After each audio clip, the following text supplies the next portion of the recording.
Halo teman-teman, perkenalkan nama saya Pitli, saya dari kelas 11 MIPA 1. Pada kesempatan ini, mari kita belajar tentang cara menentukan hasil dan sisa pembagian dari fungsi suku banyak atau biasa disebut dengan polinomial.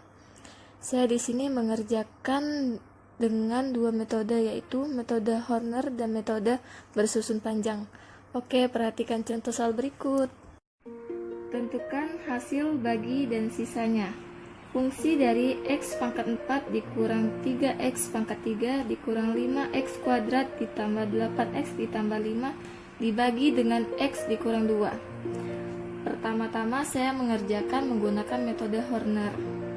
Yaitu selanjutnya saya akan menuliskan variabelnya terlebih dahulu, yaitu x pangkat 4, x pangkat 3, x pangkat 2, x pangkat 1, x pangkat 0 atau sering disebut dengan konstanta. Koefisien dari variabel x pangkat 4 adalah 1. Koefisien dari x pangkat 3 adalah negatif 3.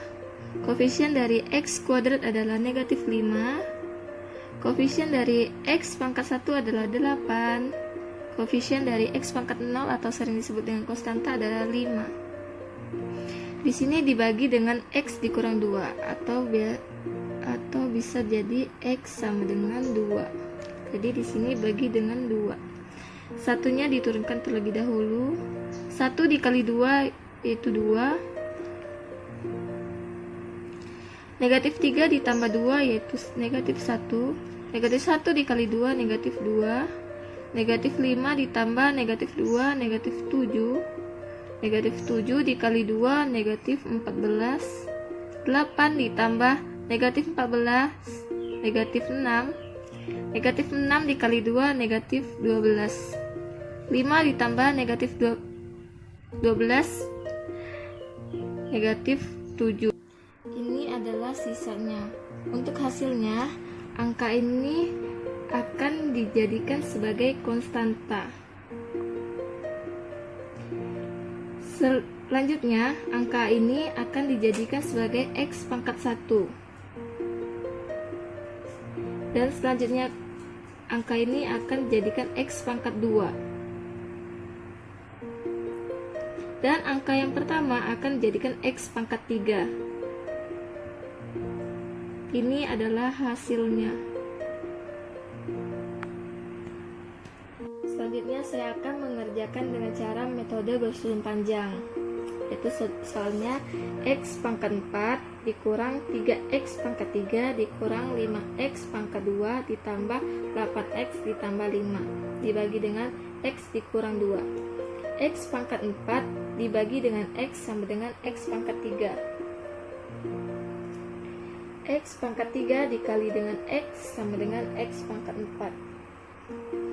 X pangkat 3 dikali dengan negatif 2 sama dengan negatif 2x pangkat 3. Dan x pangkat 4 dikurang x pangkat 4 habis. Negatif 3x pangkat 3 dikurang negatif 2x pangkat 3 sama dengan negatif x pangkat 3. Dan saya akan menurunkan negatif 5x kuadrat ditambah 8x ditambah 5. Negatif 5x kuadrat ditambah 8x ditambah 5. Negatif x pangkat 3 dibagi dengan x sama dengan negatif x kuadrat. Negatif x kuadrat dikali dengan x sama dengan negatif x pangkat 3. Negatif x kuadrat dikali dengan negatif 2 sama dengan positif 2x kuadrat. Negatif x pangkat 3 dikurang negatif x pangkat 3 habis. Negatif 5x kuadrat dikurang 2x kuadrat sama dengan negatif 7x kuadrat. Dan saya akan turunkan 8x tambah 5 plus 8x ditambah 5. Negatif 7x kuadrat dibagi dengan x sama dengan negatif 7x. Negatif 7x dikali dengan x sama dengan negatif 7x kuadrat. Negatif 7x dikali dengan negatif 2 sama dengan positif 14x. Negatif 7x kuadrat dikurang dengan negatif 7x kuadrat habis. 8x dikurang dengan 14x sama dengan negatif 6x. Dan saya akan turunkan lagi plus 5. Negatif 6x dibagi dengan x sama dengan negatif 6. Negatif 6 dikali dengan x sama dengan negatif 6x. Negatif 6 dikali dengan negatif 2 sama dengan positif 12. Negatif 6x dikurang negatif 6x sama habis. 5 dikurang dengan 12 sama dengan negatif 7. Ini adalah sisanya dan ini adalah hasilnya. Bisa kita ambil kesimpulan bahwa untuk menentukan hasil bagi dan sisa pembagian suku banyak menggunakan metode Horner dan metode bersusun panjang akan menghasilkan sisa dan hasil yang sama seperti ini.